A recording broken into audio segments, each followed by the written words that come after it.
بسم اللہ الرحمن الرحیم نحمد اللہ تعالی ونصلی علی رسولہ الکریم۔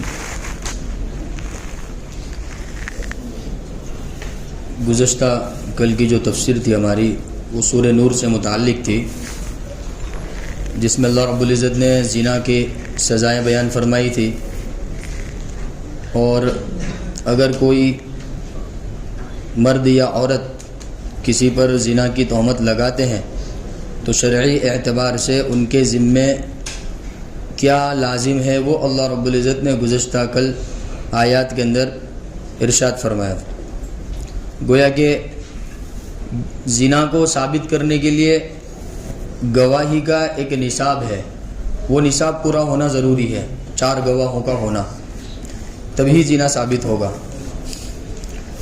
پھر اس کے بعد اللہ رب العزت نے اگر کوئی اپنی بیوی پر تہمت لگاتا ہے تو پھر اس کی ایک قسم بتائی، اس کا ایک طریقہ بتایا۔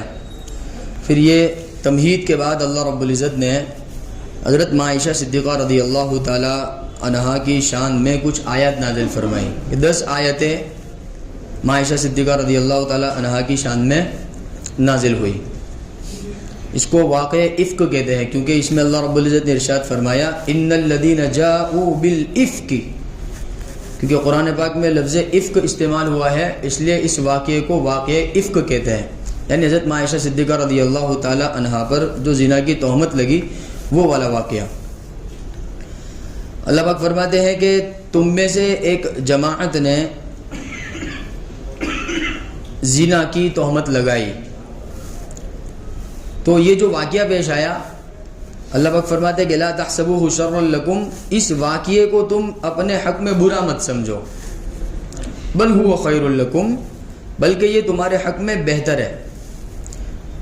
رہا معاملہ یہ کہ بھئی جن لوگوں نے تہمت لگائی تھی، باتیں ملائی تھی، ان کا کیا؟ تو اللہ پاک فرماتے ہیں لکل امرئ منہم ما اکتسب من الاثم، جن جن لوگوں نے اس میں غلط افواہیں چلائی تھی اور ایسی باتیں پھیلائی تھی جو وجود میں نہیں آئی تھی، واقعے کے خلاف تھی، تو اس کا گناہ ان کے ذمہ ہے۔ والذی تولی کبرہ منہم لہ عذاب عظیم، اور جن جن لوگوں نے اس میں بڑھ چڑھ کر حصہ لیا ان کے لیے بڑا عذاب ہے۔ اللہ پاک فرماتے ہیں ان کے لیے بڑا عذاب ہے۔ اس میں خاص طور پر منافقوں کا سردار عبداللہ بن ابی، یہ منافقوں کا سردار کہلاتا تھا، اس نے بڑا حصہ لیا تھا اس کے اندر، تو اللہ پاک نے اسی کی طرف اشارہ فرمایا کہ جو لوگ اس میں بڑھ چڑھ کر حصہ لے رہے تھے ان کے لیے تو بڑا عذاب ہے۔ اب رہا سچے پکے ایمان والوں کا، تو کچھ بھولے بھالے مسلمان بھی اس کے اندر کیا ہو گئے تھے کہ بہکاوے میں آ کر ملوث ہو گئے تھے، جیسے حضرت مصطح رضی اللہ تعالی عنہ کا واقعہ ہے۔ تو اللہ پاک ان کے بارے میں یہ فرما رہے ہیں۔ منافقوں کے بارے میں تو بات کلیئر ہو گئی کہ انہوں نے جھوٹ موٹ کی باتیں چلائی، ان کے لیے بڑا عذاب ہے۔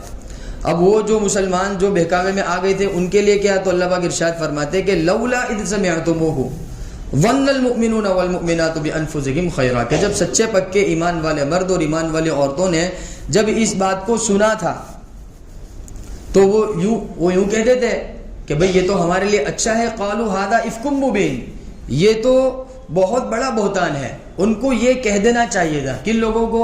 جو بولے والے مسلمان اس کے بہکاوے میں آ کر اس میں ملوث ہو گئے تھے، ان کو دراصل یہ کہہ دینا چاہیے تھا کہ بھئی جو تم باتیں ملا رہے ہو یہ غلط ہے، یہ بہتان ہے، یہ حقیقت کے خلاف ہے۔ لیکن وہ جو در پہ ہو گئے کہ بس واقعہ ایسا ہوا ہی ہے، زنا کی جو تہمت لگانے والے تھے، تو پھر اللہ رب العزت نے ان کے سلسلے میں ارشاد فرمایا کہ پھر تم نے 4 گواہ کیوں نہ پیش کیے؟ ان کے پاس 4 گواہ ہوتے تو پیش کرتے نا، کیونکہ وہ تو ایک منظر دیکھا تھا انہوں نے، حضرت عائشہ صدیقہ رضی اللہ تعالیٰ عنہ پیچھے رہ گئی تھی، حضرت صفوان رضی اللہ تعالیٰ ان کو اپنی سواری پر بٹھا کر لا رہے تھے، وہ ایک دیکھا انہوں نے اور بات چلا ڈالی انہوں نے، یعنی ان کے پاس اس طرح کا کوئی گواہ موجود نہیں تھا۔ تو اللہ پاک فرماتے لولا جاءوا علیہ باربعۃ شہداء، تو اگر تم کو یہ تھا کہ بھئی ایسا واقعہ پیش آیا ہے تو پھر اس پر تم نے 4 گواہ کیوں نہ پیش کر دیے؟ فَإِن لَمْ يَأْتُوا بِالشُّهَدَاءِ، اور تم نے 4 گواہ پیش نہیں کیے تو فَأُولَٰئِكَ عِندَ اللَّهِ هُمُ الْكَاذِبُونَ، تو تم اللہ رب العزت کے نزدیک کیا ہو؟ جھوٹے ہو۔ اور یہ اللہ رب العزت کا فیصلہ قیامت تک کے مسلمانوں کے لیے، قرآن پاک تو سب کے لیے نازل ہوا ہے نا، ایسا نہیں ہے کہ یہ قرآن پاک کی آیات صرف اس زمانے کے لیے نازل ہوئی ہے، بلکہ یہ قیامت تک کے ایمان والوں کے لیے نازل ہوئی ہے۔ تو لہذا اگر ہمارے درمیان میں بھی کبھی اس طرح کا واقعہ پیش آئے تو ہمیں اللہ رب العزت کے یہ احکامات پیش نظر ہونا چاہیے. وہ الگ بات ہے کہ سزا کو نافذ کرنا یہ امیر المومنین کے ہاتھ میں ہوتا ہے. اب ہمارے درمیان امیر المومنین کا سلسلہ تو ہے نہیں, تو ہم کم سے کم اپنے بس میں جتنا ہوگا ہم اس کے مطابق کیا کریں گے, عمل کریں گے. اب یہ تو ہمارے بس میں ہے ہی کہ ہم کسی پر تہمت نہ لگائے, اور اگر تہمت لگا رہے تو پھر ہمارے پاس کیا ہونے چاہیے, گواہ ہونے چاہیے. ان گواہوں کی موجودگی میں پھر ہم حقیقت کو واضح کریں کہ ہاں بھائی اس طرح کی بات پیش آئی ہے. لیکن اگر ہم گواہ نہیں پیش کر رہے اور ہم بات چلا رہے ہیں, پھر چاہے اس کو ہم نے آنکھوں سے ہی کیوں نہ دیکھا ہو, اگر ہمارے پاس گواہ نہیں ہے تو شریعت منع کرتی ہے کہ تم اس کو آگے مت چلاؤ, چاہے تم نے اس کو کیا کیا ہو, اپنی آنکھوں سے دیکھا ہو. پھر ایسے موقع پر کیا ہوتا ہے کہ آدمی صوفی بن جاتا ہے, سچا بن جاتا ہے, بہت زیادہ پرہیزگار بن جاتا ہے, اور پھر کیا کرتا ہے 10-15 باتیں ملانے لگتا ہے کہ بھائی میں نے تو اپنی آنکھ سے دیکھا ہے, میں بالکل سچ بولتا ہوں, میں یہ بولتا ہوں. وہ ایک بات الگ ہے, آپ نے اپنی آنکھوں سے دیکھا, آپ کے پاس گواہ ہے. شریعت کا حکم یہ ہے اگر گواہ ہے تو پیش کرو اور بات آگے چلاؤ, اور اگر گواہ نہیں ہے تو کیا رہو, خاموش رہو, اللہ رب العزت سے پناہ مانگو, اور اللہ رب العزت سے یہ دعا کرو کہ رب ذوالجلال جس گناہ میں یہ بندہ یہ بندی مبتلا ہے, اس گناہ سے تو میری حفاظت فرما. بات سمجھ میں آئی؟ یہ انفرادی طور پر ہمارے ذمے یہ بات لاگو ہوتی ہے. اللہ پاک فرماتے کہ اگر تمہارے پاس 4 گواہ نہیں ہے تو پھر تم اللہ رب, اور پھر تم بات چلا رہے ہو تو پھر تم اللہ رب العزت کے نزدیک کیا شمار ہوں گے, جھوٹے شمار ہوں گے. تو لہذا اس سلسلے میں یہ معاشرے کا بہت بڑا فعل ہے, اس کی طرف توجہ ہونا بہت ضروری ہے. فَأُولَٰئِكَ عِندَ اللَّهِ هُمُ الْكَاذِبُونَ. اب اللہ پاک فرماتے ہیں اگر اللہ رب العزت کا فضل نہ ہوتا دنیا میں اور آخرت میں تو تم لوگ تو بڑی پریشانی میں مبتلا ہو جاتے. کیا ہو جاتے ہیں, بڑی پریشانی میں مبتلا ہو جاتے. اب دیکھو اسلامی حکومت ہو, شریعت نافذ ہو تو کتنا آسان ہو جاوے گناہ سے بچنا. ابھی گناہ سے بچنا مشکل کیوں ہو گیا, کیونکہ اسلامی قوانین نافذ نہیں ہے. اس وجہ سے اگر یہ نافذ ہو جاوے تو بتاؤ ہر ایک کا گناہ سے بچنا آسان ہو جائے گا کہ نہیں ہو جائے گا, کیونکہ اس کے دل کے اندر ایک اہمیت ہوگی شریعت کے حکم کی. اب شریعت ہے کہ ہماری اب پرسنل لائف کے اندر ہی نہیں ہے تو ہم اجتماعی طور پر کس طرح کہہ سکتے ہیں. تو بہرحال اللہ رب العزت اسی طرف اشارہ فرماتے کہ لولا فضل اللہ, اگر اللہ رب العزت کا فضل نہ ہوتا اور اللہ رب العزت کی رحمت نہ ہوتی دنیا اور آخرت میں, لمسکم فیما افلتم فیہ عذاب عظیم, تو تم جو آپس میں ایک دوسرے کی غیبت کرتے ہو, برائیاں کرتے ہو, زنا کی باتیں کرتے ہو, اس کی وجہ سے تم کس میں مبتلا ہو جاتے ہیں, بڑے عذاب میں مبتلا ہو جاتے ہیں. بہرحال پھر اللہ رب العزت فرماتے کہ دیکھو تم آپس میں جو باتیں کرتے ہو زنا کے متعلق, تم نے کسی پہ تہمت لگا دی, تم نے کسی کی غیبت کر دی. اللہ پاک فرماتے اِذْ تَلَقَّوْنَهُ بِأَلْسِنَتِكُمْ وَتَقُولُونَ بِأَفْوَاهِكُمْ, کہ تم اس کو اپنی زبان سے کہتے ہو اور اپنے منہ سے بولتے ہو, مَا لَيْسَ لَكُمْ بِهِ علم, حالانکہ تمہارے پاس اس کا صحیح علم بھی نہیں ہوتا ہے. بعض مرتبہ تو سنی سنائی باتیں چلتی ہے نا, کسی نے SMS کر دیا آپ کو, بس آپ نے تو بالکل یقین آنکھ بند کر کے اس کے اوپر کیا کر لیا, یقین کر لیا. نا آپ نے اپنی آنکھوں سے دیکھا, نہ آپ کے پاس کوئی گواہ ہے, بس آپ نے یقین کر لیا. اللہ پاک کوئی فرماتے ہیں کہ بہت ساری باتیں ایسی ہوتی ہے کہ تم اپنی زبان سے کہتے ہو, اپنے منہ سے کہتے ہو, جس کا تمہیں صحیح علم بھی نہیں ہوتا ہے, اور وَتَحْسَبُونَهُ هَيِّنًا, اور تم اس کو بہت ہلکا سمجھتے ہو, حالانکہ اللہ رب العزت کے نزدیک وہ بہت بڑی بات ہو جاتی ہے. اور وہ یہی تہمت سے متعلق ہے. ابھی یہ چیز ہمارے درمیان بہت زیادہ عام ہے, نوجوانوں کے درمیان, مستورات کے درمیان, بڈھوں کے درمیان, بڑوں کے درمیان, بچوں کے درمیان, یہ بالکل کیا ہو چکی ہے, چیز عام ہو چکی ہے. بس تھوڑا سا ہم نے دیکھا کسی کے متعلق, بس ہماری عقل میں آ جانی چاہیے بات, ہم کو سمجھ میں آ گیا تو پھر بس ہم نے فٹافٹ اس کے لیے اس کے سلسلے میں باتیں ملانا شروع کر دی. اور کیا کہتے ہیں, تم کو خبر پڑی, بس یہاں سے بات شروع ہو گئی. تم کو خبر پڑی, تم کو خبر پڑی, SMS آیا, تم نے پڑھا, کیا لکھا ہے کیا نہیں لکھا ہے, اس کی حقیقت تک پہنچنے کی کبھی کوشش نہیں کرتے. بس ایک چیز آ گئی, اب اس کو کیا کر دیا, آگے فارورڈ کر دیا, فارورڈ, اور پھر نیچے لکھ دیتے تھے آپ جتنے لوگوں کو بھیجو گے تو آپ کو اتنا ملے گا, اتنا ملے گا, یہ ملے گا, وہ ملے گا.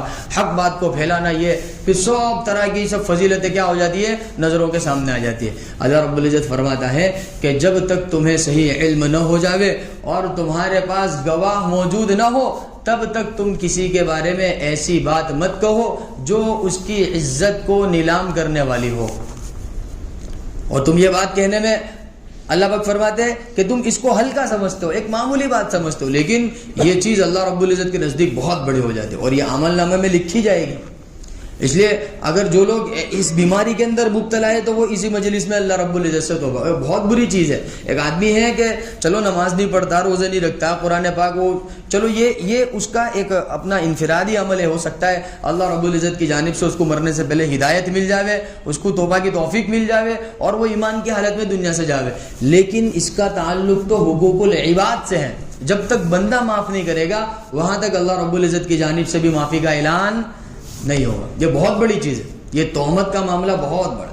لہذا کسی پر تہمت لگانے سے پہلے کیا کرنا چاہیے, اچھی طرح سوچ لینا چاہیے کہ میں جو بات کہنے والا ہوں اس بات کا میرے پاس صحیح علم ہے, میرے پاس دلیل ہے, دلیل کے بعد میرے پاس گواہ ہے. اگر ہے تب تو اصلاح کی نیت سے ہم کہہ سکتے, تب بھی کس کی نیت سے, فتنے کی نیت سے نہیں, کسی کو بدنام کرنے کی نیت سے نہیں, کسی کی عزت کو نیلام کرنے کی نیت سے نہیں. اگر وہ نیت ہو گئی تب بھی گناہ ہوگا. ہاں, اصلاح کی نیت سے, اور وہ بھی ان لوگوں سے مذاکرہ کیا جائے کہ جہاں سے امید ہو معاملے کے سدھرنے کی, نہ کہ بگڑنے کی, نہ کہ بگڑ. اب آپ نے ایسے لوگوں کے سامنے تذکرہ کر دیا جو پہلے سے ان کے دشمن تھے, جن کے ساتھ پہلے سے ان کی نہیں بنتی تھی, ان کے درمیان تعلقات خراب تھے. اب ان کو بھی موقع مل گیا باتیں ملانے کا, اب وہ ملا رہے. اب ان لوگوں نے ان سے کہہ دیا جو ان سے بالکل کیا ہے کٹتے ہیں. پھر یہ ہوتے ہوتے فتنہ کہاں تک پھیلے گا ہمیں اندازہ نہیں. اللہ پاک وہی کہہ رہا ہے کہ جو تم اپنی زبان سے بات کہہ رہے ہو نا, یہ تمہیں بہت ہلکی لگ رہی ہے. تحسبونہ حجنا, یہ بہت ہلکی سمجھ رہے ہو تم اس کو, لیکن وہو عند اللہ عظیم, وہ اللہ رب العزت کے نزدیک بہت بڑی بات ہے. ولولا اذ سمعتموہ قلتم, اور جب تم کو اس طرح, اور اللہ رب العزت یہ بات ارشاد فرماتے کہ چلو مان لو تمہارے پاس کوئی ایسی بات پہنچی کسی کے متعلق, اپنے درمیان میں کسی کے متعلق ایسی بات پہنچی کہ بھئی فلاں زنا میں مبتلا ہو گیا, یا فلاں چوری میں مبتلا ہو گیا, فلاں خیانت میں مبتلا, اس کی کوئی برائی, اس کا کوئی عیب ہم تک پہنچا, تو اللہ پاک فرماتے کہ لولا اذ سمعتموہ, تم تک وہ بات پہنچی تو قلتم, تو تم یہ کہہ دو ما یکون لنا ان نتکلم بہذا, ہماری کیا مجال کہ ہم اس سلسلے میں گفتگو کریں. اب یہ ماں عائشہ صدیقہ رضی اللہ تعالی عنہا کے واقعے کی طرف اشارہ کر کے قیامت تک کے پیدا ہونے والے مسلمانوں کو اللہ رب العزت یہ سبق بتلا رہے ہیں, یہ حکم دے رہے ہیں کہ جب تم تک ایسی بات پہنچے تو تم کو یوں کہنا چاہیے کہ بھئی ہماری کیا مجال کہ ہم اس سلسلے میں اپنی زبان کو کھولیں. وہاں حضرت عائشہ صدیقہ رضی اللہ تعالی عنہا کا معاملہ تھا, تو وہاں اس وقت جو بھولے والے مسلمان اس میں گرفتار ہو گئے تھے, تو اللہ رب العزت نے ان کو نصیحت کی, اور ان کے ذریعے سے اللہ رب العزت نے ہم کو بھی نصیحت کی کہ جب اس طرح کی بات تم تک پہنچے تو تم کو کیا کہہ دینا چاہیے تھا, ما یکون لنا ان نتکلم بہذا, ہم کون ہوتے ہیں اس میں گفتگو کرنے والے, ہماری کیا مجال ہے, ہماری کیا اوقات ہے کہ ہم اس میں کچھ کہیں, کیونکہ ہمیں اپنے خود کا عمل معلوم ہے کہ میں کیسا ہوں.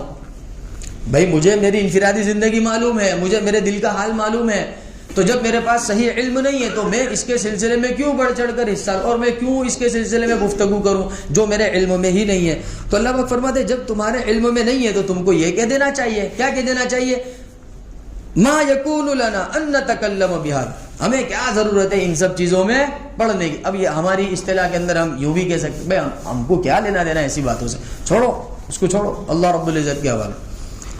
سبحانک اللہ رب العزت کی ذات تو پاک ہے. ھذا بہتان عظیم, کہ بڑا بہتان ہے, ماں عائشہ صدیقہ پر یہ بڑا بہتان لگایا گیا ہے, اور ان کے توسط سے اللہ رب العزت ہم کو یہ سبق دے رہا ہے کہ جب ہم تک بھی کوئی ایسی بات پہنچے تو بجائے اس کے کہ ہم اس میں دلچسپی لے لیں اور کھرید کر آگے تک پہنچنے کی کوشش کریں. بہت سے لوگوں کو بہت دور تک جانے کی ہوتی ہے نا, ایک چسک ہوتی ہے کہ اور کیا ہوا, اس کے بعد کیا ہوا, اس کے بعد کیا ہوا, اس کے بعد کیا ہوا, وہ اس کے بعد ایک حکایت لکھ کے نا حضرت مولانا پالن حقانی صاحب, اس کے پہلے بھی ان کی ایک حکایت سنائی تھی, ان کی ایک کتاب ہے تقاریر حقانی, اس کے اندر انہوں نے یہ ایک حکایت لکھی کہ اس کے بعد کیا ہوا, پھر کیا ہوا, پھر کیا ہوا.